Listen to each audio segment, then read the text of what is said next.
Hello दोस्तों, नींद न आने की बीमारी एक काफ़ी कॉमन बीमारी है। दुनिया में बहुत सारे लोग इससे परेशान होते हैं। इससे संबंधित बहुत सारे मिथ्स, अवधारणाएं या भ्रांतियां आज के डेट में हैं। आज के टॉपिक में हम उन भ्रांतियों को डिस्कस करेंगे और उसके संबंध में क्या सच्चाई है, क्या फैक्ट्स हैं, वो भी डिस्कस करेंगे। क्योंकि इस बीमारी को संबंधित बहुत सारे अवधारणाएं लोगों के दिमाग में, ये कैसी बीमारी है, किसको होती है, क्यों होती है, क्या करना चाहिए, ये सारी चीज़ों को लेकर बहुत सारे मिथ्स, अवधारणाएं लोगों के दिमाग में। आज सारी चीज़ों को हम क्लियर करने का प्रयास करेंगे। ये इस टॉपिक का सेकंड पार्ट है। फर्स्ट पार्ट में हमने ऑलरेडी कुछ मिथ्स पर डिस्कशन किया था, आज उसे कंटिन्यू करेंगे। टॉपिक पर जाने से पहले जो लोग हमारे चैनल पर नए हैं उन्हें रिक्वेस्ट करूँगा कि चैनल को सब्सक्राइब करें, ताकि इंपॉर्टेंट और यूजफुल इन्फॉर्मेशन के लिए आपको भटकना नहीं पड़े और आप मिस इन्फॉर्मेशन का शिकार ना हो जाए।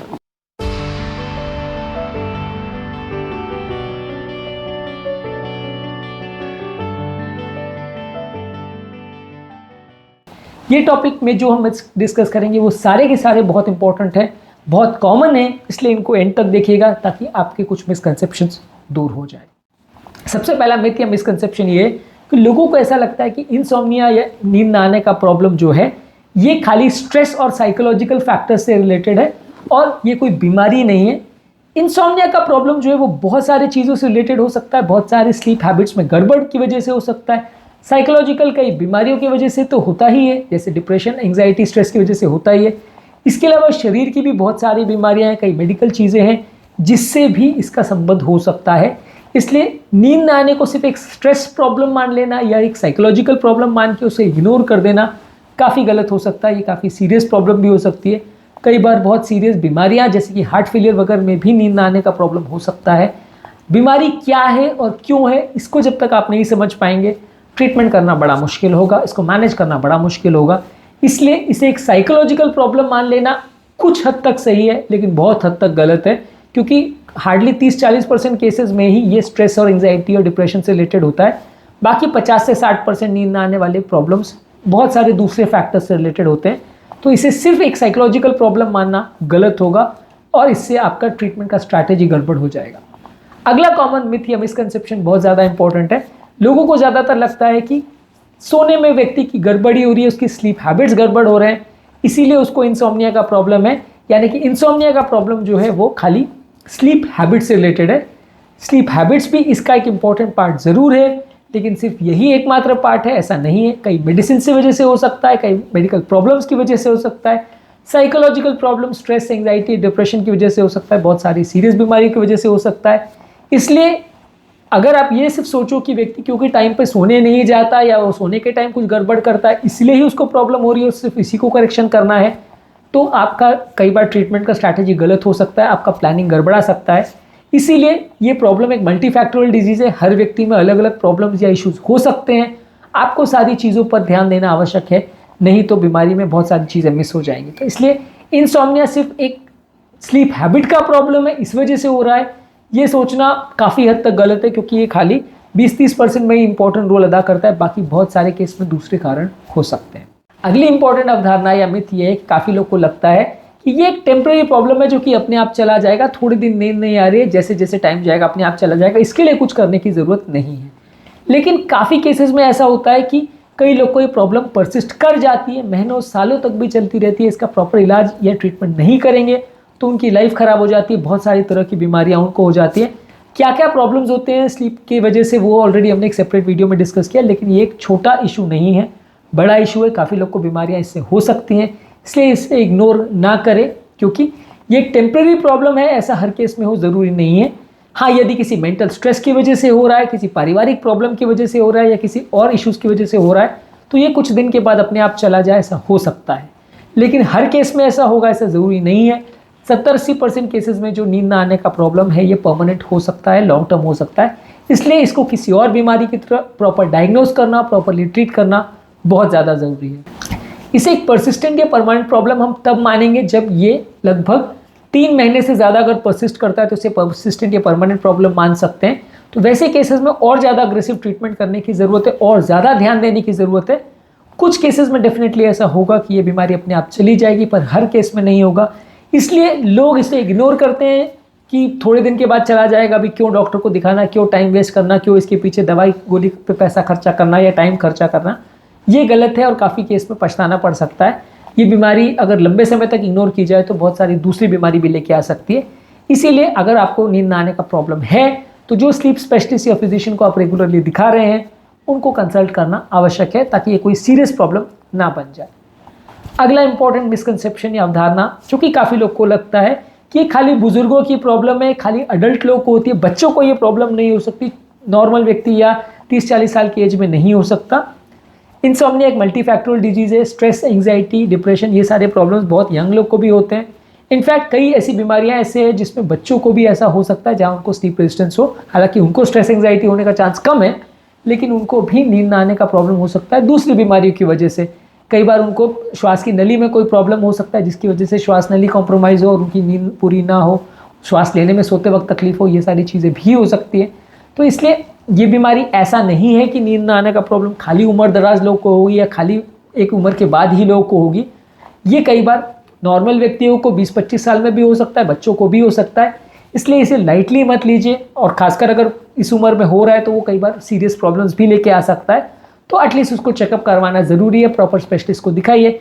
यदि कोई बीमारी या प्रॉब्लम नहीं निकलती है तो बहुत अच्छी बात है, लेकिन अगर निकलती है तो प्रॉपरली और टाइमली उसे ट्रीट करवाना आवश्यक है।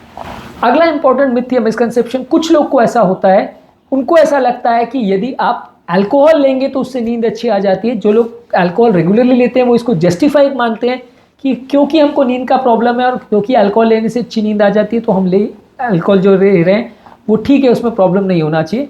पर ये जानना और समझना ज़रूरी है कि अल्कोहल जो है आपके स्लीप सेंटर्स को नेगेटिवली अफेक्ट करती है, और लंबे समय में आपका स्लीप एपनिया होना, स्लीप डिसऑर्डर्स होना, एंग्जाइटी और स्ट्रेस होना, या नींद की गोलियों का भी ना असर करना, ये भी काफ़ी हद तक अल्कोहल रिलेटेड हो सकता है।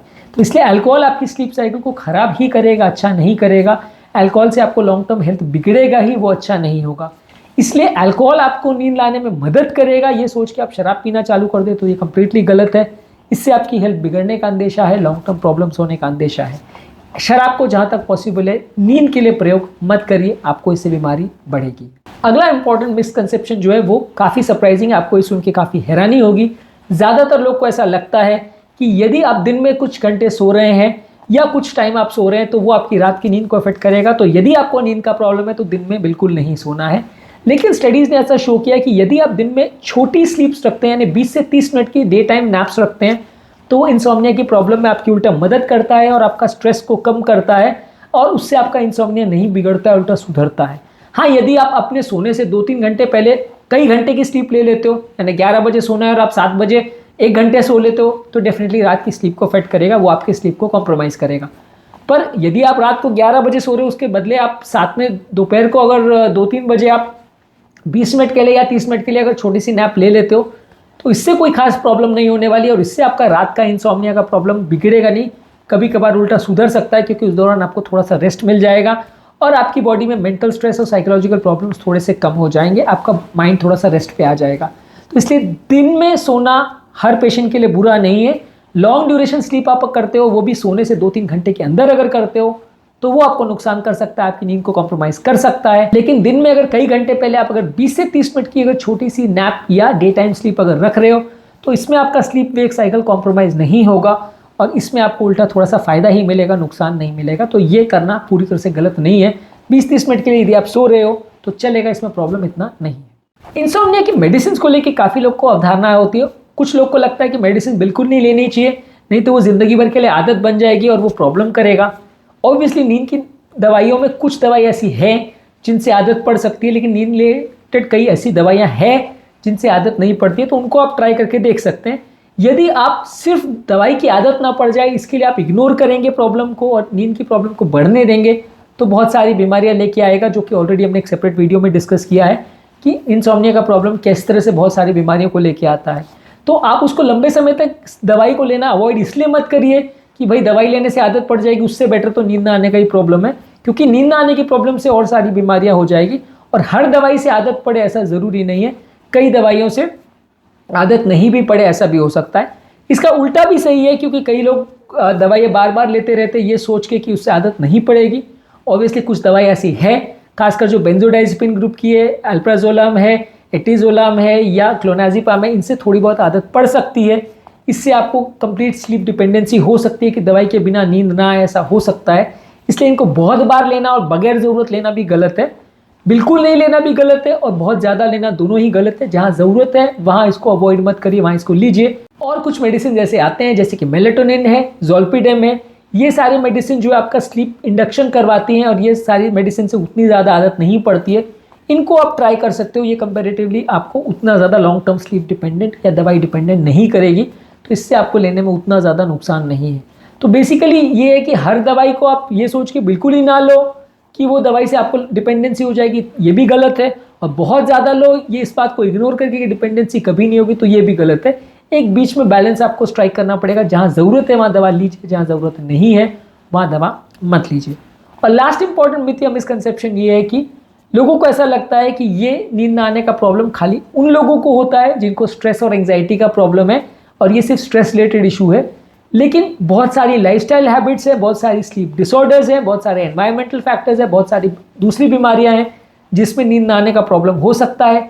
इसलिए खाली इसको स्ट्रेस और एंग्जाइटी से जोड़ के देखना और व्यक्ति को ब्लेम करना कि क्योंकि आप बहुत ज़्यादा स्ट्रेस लेते हो इसीलिए ही आपको इंसोम्निया या नींद ना आने का प्रॉब्लम है, तो ये गलत है। इससे व्यक्ति की बीमारी को आप प्रॉपर समझ नहीं पाएंगे और बीमारी को मैनेज करने में प्रॉब्लम होगी। इसलिए स्ट्रेस और एंग्जाइटी इसका एक फैक्टर ज़रूर है, लेकिन यही एक फैक्टर है, ये सोचना गलत है। इसको बहुत सारी बीमारियों के साथ एसोसिएशन हो सकता है इंसोम्निया का। ये सारी चीज़ों को एक साथ देख के सोच के उस तरह से प्लान करें तो ज़्यादा अच्छा है। तो आज के टॉपिक में हमने बात करी इंसोम्निया या नींद न आने वाली प्रॉब्लम से संबंधित कुछ इंपॉर्टेंट मिथ्स या मिसकंसेप्शंस के बारे में। टॉपिक एंड करने से पहले जो लोग हमारे चैनल पर नए हैं उन्हें रिक्वेस्ट करूँगा कि चैनल को सब्सक्राइब करें, ताकि इंपॉर्टेंट और क्लिनिकली यूजफुल इन्फॉर्मेशन के लिए आपको भटकना नहीं पड़े और आप मिस इन्फॉर्मेशन का शिकार ना हो जाए।